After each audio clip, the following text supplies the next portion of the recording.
أعوذ بالله من الشيطان الرجيم بسم الله الرحمن الرحيم. Kita masuk teman-teman yang ke-14 di sore ini. Semoga Allah SWT berkahi waktu kita dan semua Allah selamatkan kita dari semua sebab-sebab lemah iman ini, yaitu sibuk dengan aib orang lain. Allahul musta'an. Ini teman-teman sekalian, perbuatan yang banyak dianggap remeh oleh orang. Mungkin dia sudah menggunakan jilbab syar'i, mungkin dia sudah menggunakan baju syar'i, mungkin dia sudah sering hadir di pengajian, jenggotnya sudah panjang, bahkan tidak pernah ketinggalan majelis ta'lim, menghafal nama-nama ustadznya, nama-nama kitabnya, bahkan kalau ditanya isinya mungkin sebagian faham. Tetapi dia luput dari poin ini. Kita temukan subhanallah di majelis ilmu tidak luput juga dari ghibah. Sibuk dengan aib orang. Sibuk dengan temannya yang di sebelah, kekurangannya apa, kekurangannya ustadznya, kekurangannya ya gurunya, kekurangan kitab yang sedang dibahas. Yang dicari adalah kesalahan dan kekurangannya. Dia tidak melihat sisi positifnya. Padahal kalau kita mau mencari kesalahan orang, kita pun tidak akan luput dari kesalahan. Semua hidup kita ini pasti ada kesalahannya. Karena Nabi SAW sudah mengatakan, kullu ibn Adam khata' atau khata'un wa khair khata'ina tawwabun. Semua anak Adam pasti berbuat salah, tapi sebaik-baik orang yang berbuat salah adalah orang yang bertaubat, gitu kan? Nabi Adam AS buat kesalahan, tapi itu tidak dianggap aib karena beliau mengakui kesalahannya lalu kemudian bertaubat. Mungkin dia menjadi aib kalau seseorang berbuat salah, kemudian dia tidak mau mengakuinya. Ya. Termasuk ciri penuntut ilmu, orang muslim yang sejati adalah dia tahu dirinya akan terjun pada kesalahan dulu, dia bertaubat dan kembali. Asal memang kesalahan tersebut bukan disengaja ya. Kalau orang sudah tahu itu salah lalu dia lakukan kesengajaan, ini juga ada hardikan khusus untuk dia. Tapi kalau orang tidak menyadari, tidak mengetahuinya, mungkin dia salah ucap, mungkin dia pernah dengar sesuatu lalu dia sampaikan secara umum. Dia tidak bermaksud untuk mengubah-ubah hukum agama, tetapi ternyata dia fahamnya seperti itu selama ini dan ternyata diluruskan oleh sebagian orang gitu kan. Kami sering alami kadang-kadang begitu. Ada beberapa hal yang mungkin itu menurut saya mungkin selama ini benar, tapi ternyata karena pernah saya dengar atau pernah saya baca, dan ternyata ada referensi yang menjelaskan kalau itu keliru. Yang penting kita sebagai penuntut ilmu bisa menerima itu dan meluruskannya. Dan itu sifat orang mukmin.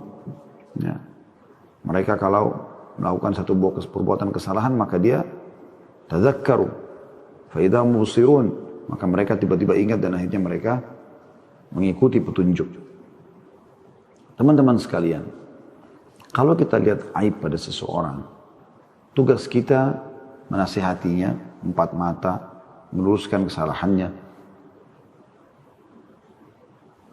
supaya betul-betul dia keluar dari permasalahannya itu.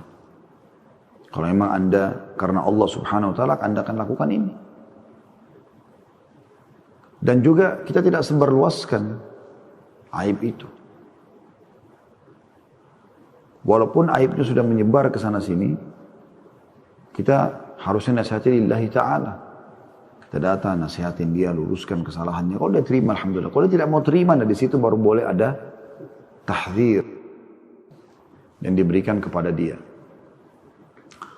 Banyak sekali teman-teman sekalian, kita dilarang dalam ayat Al-Quran, dalam hadis Nabi SAW, kita dilarang untuk sengaja mengorek-ngorek aib saudara kita muslim.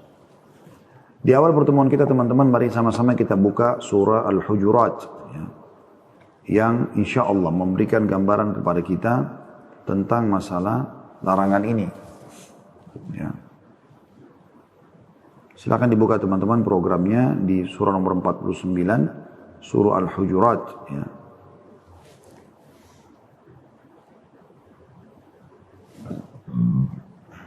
Dimulai dari ayat 6.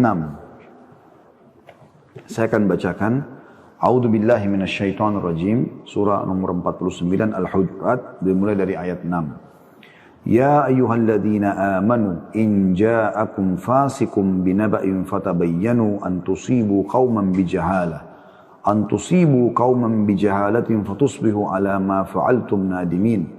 Hai orang-orang beriman, jika datang kepadamu orang fasik, orang yang belum jelas siapa gurunya, dia belajar dari siapa, hanya karena performanya saja, membawa satu berita, maka periksalah dengan teliti agar kamu tidak menimpakan satu musibah kepada satu kaum tanpa mengetahui keadaannya yang menyebabkan kamu menyesal atas perbuatanmu itu. Maksudnya kau akan menyesal nanti kalau kau dihukum gara-gara perbuatanmu itu. Kemudian ayat 7-nya, wa'lamu anna fiikum Rasulullah في كثير من الأمر لعنتم ولكن الله حبب إليكم الإيمان وزينه في قلوبكم وكره إليكم الكفر والفسوق والعصيان أولئك هم الراشدون. Dan ketahuilah olehmu bahwa di kalanganmu, di tengah-tengahmu ada Rasulullah sallallahu alaihi wasallam. Walaupun kita tidak hidup bersama dengan beliau sekarang, tapi ada ajaran-ajarannya. Beliau sudah berikan solusi dalam hidupnya menghadapi masalah-masalah seperti apa. Kalau ia menuruti kemauanmu dalam beberapa urusan, benar-benar kamu dapat mendapatkan kesusahan. Tapi Allah menjadikan kamu, tanda kutip, cinta kepada keimanan dan menjadikan keimanan itu indah di dalam hatimu. Serta menjadikan kamu benci kepada kekafiran, kefasikan dan kedurhakaan. Mereka itulah orang-orang yang mengikuti jalan yang lurus.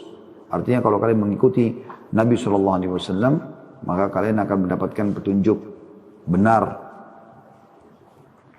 Fadlan minallahi wa ni'mah, ayat 8-nya. Wallahu alimun hakim.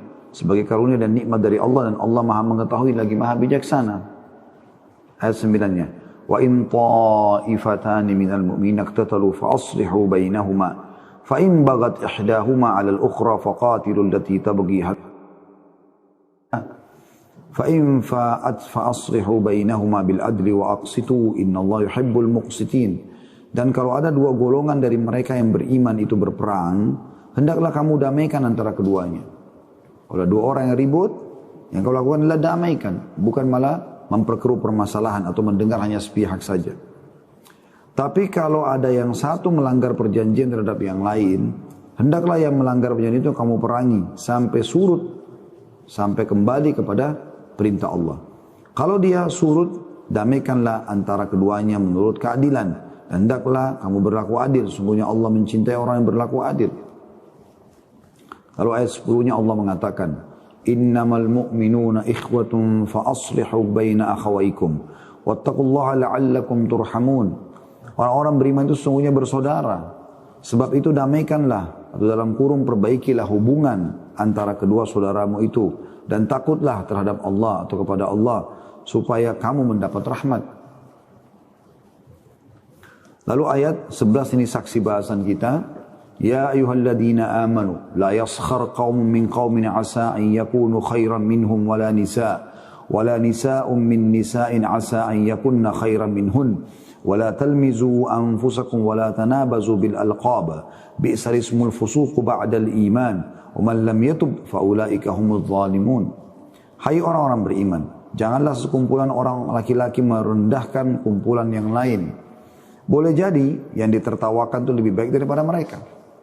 Jadi tidak boleh sengaja kita mengolok-olok orang. Dan jangan pula sekelompok perempuan merendahkan kumpulan lain. Boleh jadi yang direndahkan itu lebih baik. Dan janganlah suka mencela dirimu sendiri. Jangan bilang, oh kenapa saya jelek, kenapa saya pesek, kenapa saya hitam. Allah yang menciptakan itu semua. Dan jangan memanggil dengan gelaran yang mengandung ejekan. Ya. Hai pendek, hai gemuk, hai gendut, hai ini dan itu. Itu tidak boleh semua. Ya. Tidak boleh menjatuhkan orang. Seburuk-buruk panggilan adalah panggilan yang buruk sesudah iman. Kalau kalian sudah punya keimanan tidak larang itu. Jadi tidak boleh. Panggil dengan baik, namanya yang baik, santun. Dan barang siapa yang tidak bertaubat, maka mereka adalah orang-orang yang zalim. Ayat 12 juga saksi bahasan kita.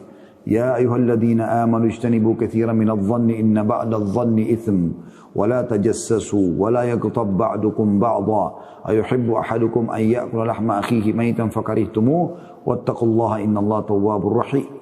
Hai orang beriman, jauhilah kebanyakan prasangka atau kecurigaan, prasangka buruk. Karena sebagian itu adalah dosa. Dan jangan mencari-cari keburukan orang, aib orang. Ini saksi bahasan kita. Dan jangan menggunjing satu sama yang lain, menyebut-nyebut dan menyebarkan aib itu. Apakah seseorang di antara kamu suka memakan daging saudaranya yang sudah mati? Maka tentulah kamu merasa jijik kepadanya. Artinya hukumannya kamu akan diberikan seperti bangkai saudaramu yang kau akan makan nanti pada hari kiamat. Dan bertakwalah kepada Allah. Sesungguhnya Allah maha menerima atau penerima taubat dan maha penyayang. Lalu kita tutup dengan ayat 13 ya. Allah mengatakan, Ya ayuhan nasu inna khalaqnakum min dzakarin wa untha wa ja'alnakum syu'uban wa qabaila lita'arafu. Lita'arafu inna akramakum indallahi atqakum innallaha alimun khabir. Hai manusia, sesungguhnya kami menciptakan kamu dari seorang laki-laki dan seorang perempuan dan menjadikan kamu berbangsa-bangsa dan bersuku-suku supaya kamu saling kenal mengenal. Ya. Sesungguhnya orang yang paling mulia di antara kalian di sisi Allah adalah orang yang paling bertakwa. Jadi ini yang jadi saksi bahasan kita ya. Orang yang paling mulia adalah orang yang paling bertakwa. Lalu dikatakan, sesungguhnya Allah maha mengetahui lagi maha mengenal. Jadi kita ada di sini saksi bahasanya teman-teman sekalian, kita dilarang saling mencari di ayat 12-nya, saling mencari aib atau mencari-cari keburukan orang. Ini teman-teman sekalian sesuatu yang luar biasa, yang merupakan ya, penegasan dalam agama kita. Tidak bolehnya seseorang sibuk dengan mencari aib orang.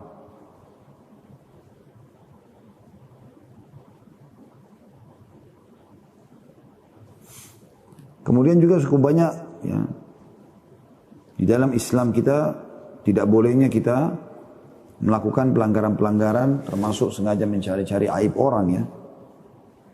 Dalilnya cukup banyak berhubungan dengan masalah itu tentunya.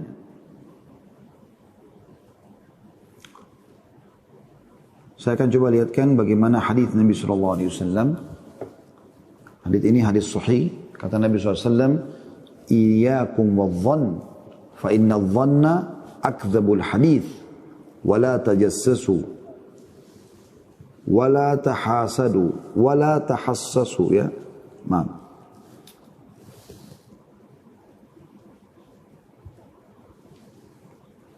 Wa la tahassasu, wa la tajassasu, wa la tahasadu, wa la tadabaru, wa la tabaghadu, wa kunu ibadallahi ikhwana. Berhati-hatilah kalian dari tindakan prasangka buruk. Sengaja bersangka buruk sama orang. Selalu yang dilihat adalah kesalahan orang. Karena prasangkaan buruk adalah sedusta-dusta ucapan. Jangan kalian saling mencari berita kejelekan yang lain. Tutup telinga dari masalah itu. Kalau kita dengar orang bicara, tutup, tinggalkan. Jangan dengar. Dan jangan saling memata-matai. Saling mendengki, saling membelakangi, dan saling membenci. Jadilah kalian hamba-hamba Allah yang bersaudara. Nah, jadi ini penekanannya sangat luar biasa dalam hadis ini. Dan ini subhanallah berentetan seperti satu sama yang lain ya. Jadi kata Nabi SAW, jangan ya, berprasangka buruk. Karena mulai dari sangka buruk dulu nih. Kemudian nanti akan pindah, jangan mencari-cari kejelekan orang. Kalau sudah sangka buruk, sengaja kita cari kejelekannya. Lalu jangan memata-matai, karena memang setelah sangka buruk, ya, maka akan muncul mencari-cari aib. Setelah itu pasti akan memata-matai, otomatis. Jangan saling mendengki, otomatis akan muncul dengki. Jangan saling membelakangi dan jangan saling membenci. Ini musuhan, akan terjadi itu. Ini adalah hadis Nabi SAW yang luar biasa. Ya. Kata Umar radhiyallahu anhu, wala tadhunnanna bi kalimatin kharajat min akhik al-mu'min illa khaira wa anta tajid laha fil khairi muhmala. Artinya, janganlah engkau berprasangka terhadap perkataan yang keluar dari saudaramu yang mukmin kecuali dengan prasangka yang baik. Dan hendaklah engkau selalu membawa perkataannya itu kepada prasangka-prasangka yang baik. Jadi jangan langsung buruk dulu. Banyak orang prasangka buruk, orang tidak sadar. Syekh Abu Bakar bin Jabir Al-Jazair juga rahimahullah menyebutkan tafsir surah Al-Hujurat ayat 12 yang sudah kita bacakan. Lalu beliau mengatakan haram mencari kesalahan dan menyelidiki aib-aib kaum muslimin. Apalagi sampai menyebarkannya serta menelitinya. Sengaja ngorek-ngorek. Bahkan dalam sebuah hadis yang sahih disebutkan, kata Nabi SAW, siapa yang sengaja mengorek-ngorek aib saudaranya, maka Allah akan juga membongkar aibnya walaupun dari dalam rumahnya. Syekh Sa'di berkata, rahimahullah, jangan kalian meneliti aurat atau aib kaum muslimin dan jangan kalian menyelidikinya. Ya. Jadi tidak boleh kita dilarang itu. Beda kalau memang Anda dasarnya punya tugas yang resmi misalnya dari pemerintah gitu kan. Anda sebagai pengawas, keuangan, segala macam itu Anda harus mencari tahu itu lain. Tapi kalau Anda tidak ada hubungannya dengan itu semua, jangan ikut-ikutan. Begitu juga Syekh Utsaimin berkata rahimahullah, tajassus atau memata-mata atau mencari-cari aib orang lain, ya, atau menyelidiki kejelekan orang lain adalah masuk dalam ayat tadi yang dibahas. Tajassus.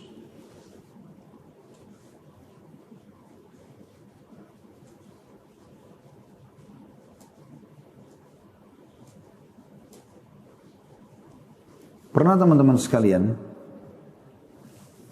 seorang khalifah Utsmaniyah, dia Syekh Muhammad Sultan Muhammad Murad, Sultan Murad. Ya. Sultan Murad ini ayahnya Sultan Muhammad Fatih yang bebasin Konstantinopel itu dari kekufuran, itu namanya Sultan Muhammad. Ayahnya Sultan Murad. Sultan Murad ini terkenal juga orang yang cenderung kepada kesolehan insya Allah. Ada satu tradisi yang dia sedang lakukan, yaitu dia di malam-malam tertentu dia keluar mengajak sekretarisnya, lalu dia tanggalkan baju kerajaan, lalu dia pakai baju biasa. Kemudian dia jalan di tengah-tengah masyarakat untuk mendengar permasalahan mereka apa. Satu malam dia pernah keluar teman-teman sekalian, kemudian dia temukan ada orang rupanya karena dia pakai baju biasa, orang tidak tahu kalau dia sultan gitu kan. Maka pada saat dia jalan di tengah-tengah masyarakat, ada satu orang pegang botol khamr, kepleset, jatuh, kepalanya terbentur jalanan, mati. Di tangannya ada botol khamr. Begitu jatuh dia lihat, dia berhenti. Uniknya waktu dia berhenti tidak ada satupun orang yang datang merumuni untuk membantu beliau, Sultan Murad. Maka dia sama sekretarisnya heran. Biasanya orang kalau jatuh seperti ini spontan orang pada datang gitu. Lalu dia mengatakan, hai muslimin, ada orang jatuh. Dicek sama beliau, udah meninggal orangnya. Gak ada yang peduli. Ada rupanya satu rumah di situ di depan jenazah ini. Buka pintu, lalu Sultan Murad bilang, ini orang jatuh, bisa dibantu nggak? Kata dia, nggak usah kau bantu, untuk apa kamu bantu? Dia tidak tahu kalau yang diajak bicara ini sultannya. Gitu kan. Lalu kata Sultan Murad, kenapa? Dia bilang, orang ini setiap hari mabuk, minum khamr, setiap hari berzina. Lalu untuk apa kita bantu? Kata Sultan Murad, paling tidak dia muslim, sudah meninggal. Kalau anda tidak mau bantu, tunjukkan saya minimal alamatnya. Maka orang itu pun menunjukkan alamatnya. Sultan Murad membawa dengan sekretarisnya. Sekali lagi tidak ada yang tahu kalau dia raja. Kemudian dia ketuk-ketuk, ternyata ada seorang ibu buka pintu. Itu ternyata istrinya orang ini. Nangis ibu itu. Waktu nangis-nangis, dia diizinkan, Sultan Murad sama sekretarisnya diizinkan untuk membawa jenazah masuk ke dalam. Lalu kata Sultan Murad setelah ibu itu agak tenang, dia mengatakan, ini siapa? Dia bilang, ini suami saya. Lalu kata Sultan Murad, kenapa suamimu ini dituduh oleh orang-orang berzina dan dituduh minum khamar? Dan tadi tidak ada yang mau bantu dia. Kata istrinya orang itu, saya sudah tahu. Apa yang akan terjadi saya sudah tahu. Bahkan saya pernah bilang sama suami saya. Tapi ketahuilah, bahwasanya suami saya bukan berzina, bukan pemabuk. Sultan Murad penasaran. Kok bisa? Memang bagaimana ceritanya? Kata istrinya, suami saya ini orang saleh. Dia punya toko di tengah-tengah kota Istanbul, di Turki. Dia selalu saja, setiap hari kalau pulang, berapapun keuntungannya, dia bagi menjadi 3 bagian. Sepertiganya diantar ke kami, untuk kami makan. Sepertiganya diberikan khamr, kemudian dia bawa pulang ke rumah, dan dia membuang khamr itu di WC. Ya. Dan dia mengatakan, segala puji bagi Allah, minimal yang memudahkan saya menghemat khamr yang tadinya bisa diminum oleh anak-anak muda muslimin. Jadi dibeli bukan untuk diminum tapi untuk dibuang. Dan sepertiga lagi dia pergi ke tempat pelacuran, kemudian dia membayar berapapun dia mampu dari pelacur itu agar tidak bertugas pada hari itu, tidak berzina. Seakan-akan sudah di-booking sama dia, berhenti. Dan saya sudah pernah bilang, hai suamiku, ini nanti kalau orang tidak tahu, orang pikir kau pemabuk, orang pikir kau juga akan berzina. Karena itu orang lihat. Maka dia mengatakan tidak usah khawatir wahai istriku, karena Allah Maha mengetahui. Dan kalaupun aku meninggal nanti, maka Allah akan datangkan sultan bersama para pejabat pemerintahan untuk mensolati jenazah saya atau jenazahku. Tiba-tiba Sultan Murad meneteskan air mata lalu mengatakan, sungguh benar yang suamimu ucapkan, hai ibu. Saya Sultan Murad dan ini adalah sekretaris saya. Dan saya akan datangkan ulama-ulama Turki untuk mensolati jenazah suamimu esok hari ini. Jadi teman-teman, kadang-kadang subhanallah ada orang yang seperti ini ternyata tidak melakukan kemaksiatan. Kalau kita tidak tahu, jangan ikut-ikutan, jangan masuk. Sedangkan itu aibnya saja dia, kita dianjurkan menasihatinya dengan cara yang baik. Imam Ahmad rahimahullah pernah menasihati muridnya. Dia datang tengah malam. Orang udah tidur, senyap. Dia ketuk pelan-pelan pintu rumah muridnya. Muridnya dengar ada suara ketukan, lalu dia mengatakan, siapa? Kata Imam Ahmad, Ahmad. Buru-buru muridnya buka karena dia tahu Ahmad nama gurunya. Kemudian dibuka pintu, lalu Imam Ahmad, muridnya mengatakan, silakan masuk Imam. Imam itu kayak kita kiai, guru. Lalu kata Imam Ahmad, kecilkan suara, ini tengah malam. Lalu kata muridnya Imam Ahmad, masuk pelan-pelan dengan menjingkar-jingkarakan kakinya. Sampai tiba di kursi yang dipersilakan masuk dulu oleh muridnya. Kemudian dia dengan suara kecil Imam Ahmad mengatakan, kata muridnya begini, ada apa wahai imam? Gitu. Imam Ahmad mengatakan, kecilkan suaramu. Ada sesuatu yang saya ingin sampaikan kepadamu. Kata muridnya, iya ada apa? Jadi seperti orang bisik-bisik tengah malam. Kata Imam Ahmad, tadi pagi kemarin, saya lihat kamu mengajar murid-muridmu. Jadi kebetulan murid ini sudah punya murid-murid juga gitu kan. Dan kamu berada di bawah pohon, naungan pohon, kamu tidak kepanasan, murid-muridmu di bawah matahari. Tidak ada naungan. Saya khawatir kau dihisab sama Allah hari kiamat. Ini subhanallah, hanya itu saja yang dianggap kesalahannya oleh Imam Ahmad. Jangan sampai nanti dia mengajar, dia berada di naungan pohon, dia tidak kepanasan, murid-muridnya semua pada kepanasan. Takut nanti dihisab muridnya pada hari kiamat. Maka saya datang menasihati kamu, jangan kau ulangi itu. Kata muridnya, jazakallah khair. Imam Ahmad tidak banyak bicara, jingkrak-jingkrakkan lagi kakinya pelan-pelan keluar dari rumah tersebut lalu pergi. Nasihat lillahi ta'ala. Ingin mendapatkan pahala. Hanya antara dia dengan orang si pelaku ini. Sudah menjadi fitrah manusia teman-teman, kalau orang dinasihati di depan umum, seperti seakan-akan diserang, maka yang terjadi defense, dan dia tidak akan menerima nasihat itu. Sehingga sia-sia saja kita. Bahkan bisa rusak niat kita, ditunggangi oleh syaitan untuk menganggap remeh saudara kita itu. Padahal bisa saja mungkin kita benar di satu sisi, dibandingkan dia di poin itu, tapi belum tentu di yang lainnya. Mungkin dia lebih baik kepada istrinya, mungkin lebih baik kepada anaknya, mungkin lebih baik sama orang tuanya, mungkin dia lebih banyak sholat malamnya, mungkin lebih banyak hafalan Qur'annya, mungkin lebih banyak zikirnya, mungkin lebih banyak sedekahnya, kan begitu. Sementara kita sudah berbangga dengan, berhasil menyoroti satu aibnya. Untuk apa?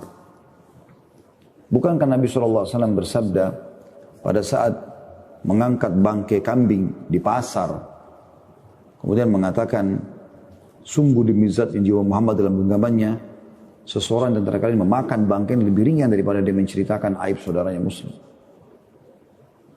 Dalam hadis lain dikatakan, sungguh cukup berat dosa dan hukuman bagi seseorang yang sibuk mencari atau menceritakan aib saudaranya. Dalam riwayat lain juga kata Nabi SAW, riba 72 pintu, yang paling rendah seperti orang berzina sama ibunya sendiri, itu paling rendah siksaannya. Itu bab zina ini paling tinggi ya. Tapi di bab riba, ya, berzina dengan ibu itu adalah paling rendah. Dan yang paling tingginya, seperti seseorang setara dengan seseorang mencoreng kehormatan saudaranya muslim. Tutupi aib saudara muslim. Doakan supaya dapat hidayah. Nasihati dia. Lillahi ta'ala. Lillahi ta'ala. Dinukil dari sebagian salaf, bahwasanya pernah menghadiri acara bersama khalifah. Kebetulan dia jadi penasihat khalifah. Dan dia mengatakan, di sebelah saya tiba-tiba ada orang di acara itu mengatakan, wahai saudaraku, bertakwalah kepada Allah Subhanahu wa taala atas khalifah ini. Dan jangan kamu justru takut pada khalifah ini dan kau bengkalikan haknya Allah. Ketahuilah, kau penasehatnya dan kau akan dituntut pada hari kiamat dari apa semua itu. Kata orang ini, saya menasihati itu kayak belum pernah saya dengarkan nasihat seperti ini.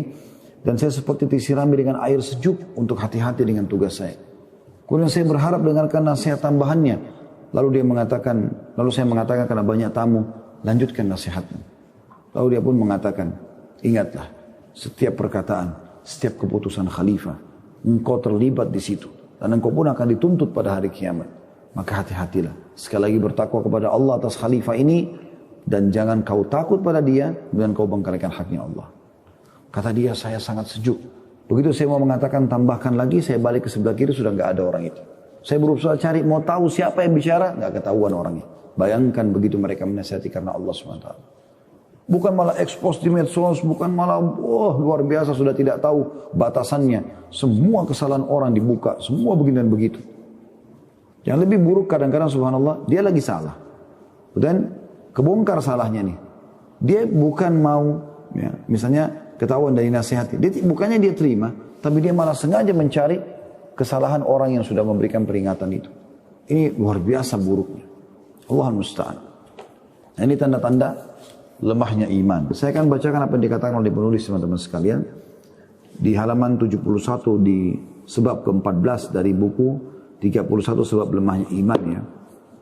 Kata penulis, sebagian di antara manusia ada orang yang kesukaannya mencari-cari kesalahan dan kekurangan orang lain dan menyibukkan dirinya untuk menghitung aib orang lain dengan melupakan aib yang ada pada dirinya sebagaimana dikatakan Ibnu Taimiyah rahimahullah.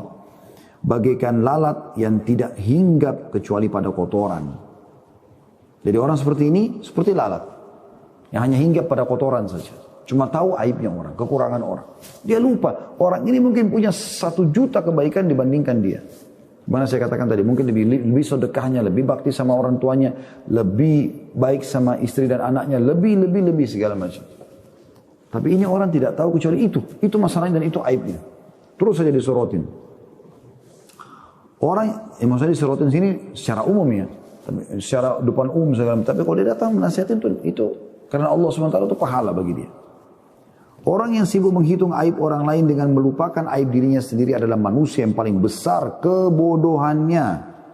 Ibnul Jauzi berkata, musibah yang paling besar adalah kepuasan manusia pada dirinya sendiri dan merasa cukup berilmu.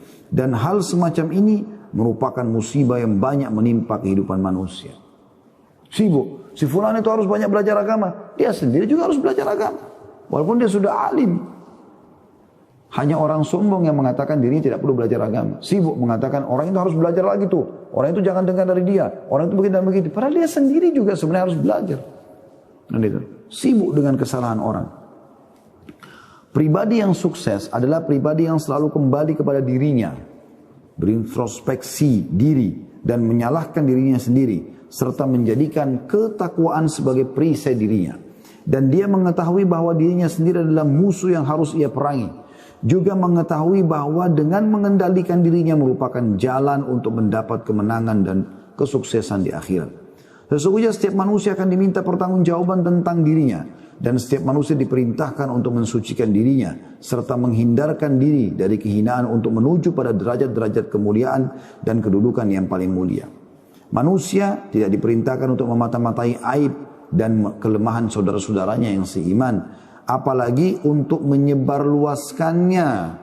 Sekali lagi, apalagi untuk menyebarluaskannya. Sebab hal itu merupakan sikap takabur, sombong, menganggap dirinya paling suci dan meremehkan orang lain.